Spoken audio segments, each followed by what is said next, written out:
पारंपरिक चिकित्सा के पास अभी तक ऑस्टियोआर्थराइटिस की प्रगति को रोकने या धीमा करने के लिए कोई सिद्ध उपचार नहीं है।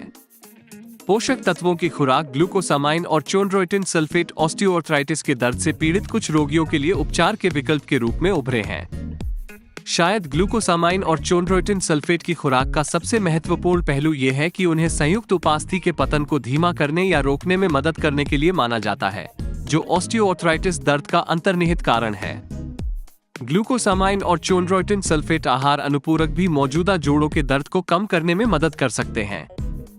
वर्तमान में यह माना जाता है कि गठिया के दर्द और सूजन के इलाज के लिए उपलब्ध कई दवाओं के विपरीत ग्लूकोसामाइन और चोंड्रोइटिन सल्फेट की खुराक के बहुत कम दुष्प्रभाव होते हैं। हालांकि ग्लूकोसामाइन और चोंड्रोइटिन सल्फेट पोषण संबंधी पूरक सभी ऑस्टियोआर्थराइटिस रोगियों के लिए वांछित दर्द से राहत नहीं देते हैं। इस लेख के समय ग्लूकोसामाइन और चोंड्रोइटिन सल्फेट लेने के लाभ और जोखिम निश्चित रूप से सिद्ध नहीं हुए हैं और उनके प्रभावों को बेहतर ढंग से समझने के लिए दीर्घकालिक अध्ययन की आवश्यकता है।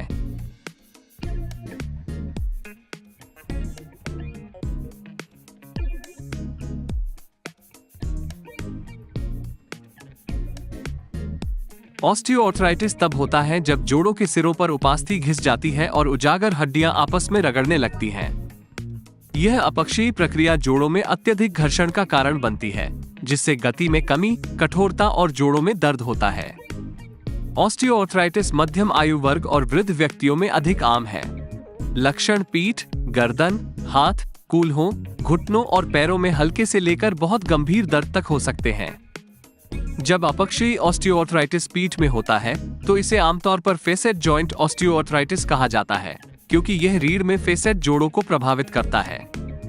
गर्दन में होने पर इसे आमतौर पर सर्वाइकल ऑस्टियोआर्थराइटिस कहा जाता है। ग्लूकोसामाइन और चोंड्रोइटिन सल्फेट स्वाभाविक रूप से मानव शरीर में संयोजी ऊतकों में पाए जाते हैं, जैसे कि जोड़ों में हड्डियों के सिरों को कवर करने वाले ऊतकों में। ग्लूकोसामाइन को केकड़े, झींगा मछली या झींगा के गोले जैसे जानवरों के ऊतकों से निकाला जाता है, जबकि चोंड्रोइटिन सल्फेट जानवरों के उपास्थि जैसे श्वासनली या शार्क उपास्थि में पाया जाता है।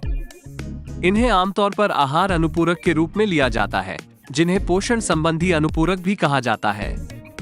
माना जाता है कि ग्लूकोसामाइन और चोंड्रोइटिन सल्फेट निम्नलिखित तरीकों से ऑस्टियोआर्थराइटिस की उपास्थि पतन प्रक्रिया को प्रभावित करते हैं।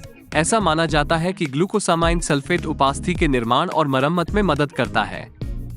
कुछ प्रयोगशाला परीक्षणों से पता चलता है कि ग्लूकोसामाइन सल्फेट टूटने को सीमित करके और उपास्थि के स्तर को बनाने में मदद करके संयुक्त उपास्थि की रक्षा करने में मदद कर सकता है। ग्लूकोसामाइन हाइड्रोक्लोराइड ग्लूकोसामाइन का दूसरा रूप सल्फेट रूप के समान ही प्रभावी माना जाता है। ये शरीर द्वारा अधिक आसानी से अवशोषित हो जाता है और ग्लूकोसामाइन सल्फेट के समान प्रभावशीलता के साथ कम खुराक में लिया जा सकता है। चोंड्रोइटिन सल्फेट एक प्रोटीन अणु का हिस्सा है जो उपास्थि को उसके लोचदार गुण देने में मदद करता है और माना जाता है कि इसमें सूजन रोधी प्रभाव होता है। ये जोड़ों में होने वाली दर्दनाक सूजन को कम करने में मदद कर सकता है, जो तब होती है जब जोड़ों की खुली हड्डियां आपस में रगड़ती हैं। इसके अलावा चोंड्रोइटिन सल्फेट उपास्थि के टूटने को धीमा करने में भी मदद कर सकता है और जोड़ों को बेहतर ढंग से कुशन करने के लिए उपास्थि के विकास को बहाल करने में मदद कर सकता है। ग्लूकोसामाइन और चोंड्रोइटिन सल्फेट सभी ऑस्टियोआर्थराइटिस रोगियों के लिए पर्याप्त दर्द से राहत नहीं दे सकते हैं। कई रोगियों को लगता है कि उनके इलाज करने वाले चिकित्सक के मार्गदर्शन में अन्य गैर सर्जिकल उपचारों के साथ ग्लूकोसामाइन और चोंड्रोइटिन सल्फेट पोषक तत्वों की खुराक का उपयोग करना सबसे अच्छा है। दर्द की दवा जिसमें सूजनरोधी गुण होते हैं, जैसे इबुप्रोफेन, कॉक्स-2 अवरोधक, नेप्रोक्स और अन्य गैर स्टेराइल सूजनरोधी दवाएं। ऑस्टियोआर्थराइटिस से जुड़े जोड़ों के दर्द से राहत के लिए एसिटामिनोफेन भी सहायक हो सकता है।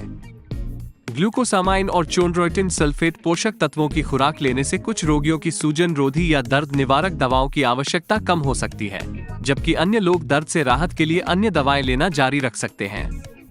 हालांकि दैनिक एस्पिरिन थेरेपी लेने वाले रोगियों को चोंड्रोइटिन सल्फेट की खुराक लेने से बचना चाहिए, क्योंकि यह रक्तस्राव में योगदान कर सकता है।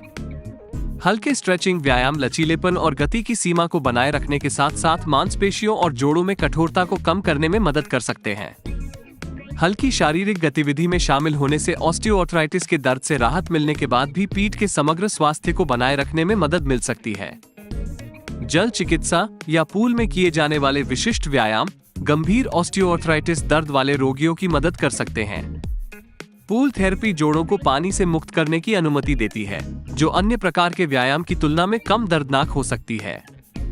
व्यायाम का एक अन्य सौम्य रूप अंडाकार मशीन या स्थिर व्यायाम बाइक का उपयोग करना है, जो एरोबिक व्यायाम के ऐसे रूप प्रदान करता है जो जोड़ों पर कम प्रभाव डालते हैं। सर्वाइकल ऑस्टियोआर्थराइटिस के लिए ट्रैक्शन और मैनुअल कायरोप्रैक्टिक या ऑस्टियोपैथिक जोड़ तोड़ पुराने दर्द और ऑस्टियोआर्थराइटिस के अन्य लक्षणों को नियंत्रित करने में मदद कर सकते हैं। ये जोड़ तोड़ दर्द की गंभीर घटनाओं से राहत दिलाते हैं।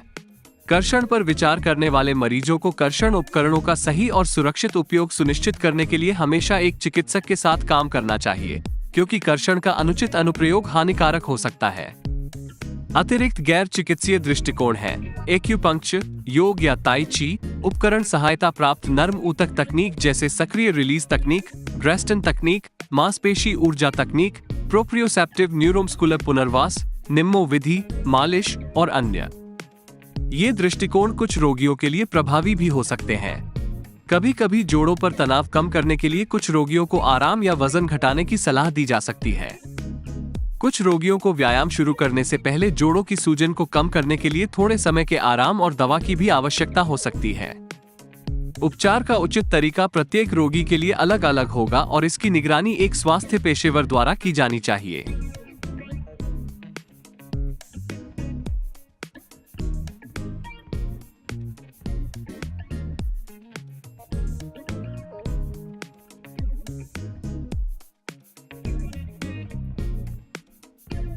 दुर्लभ मामलों में गंभीर ऑस्टियोआर्थराइटिस दर्द के इलाज के लिए स्पाइन फ्यूजन सर्जरी की आवश्यकता हो सकती है।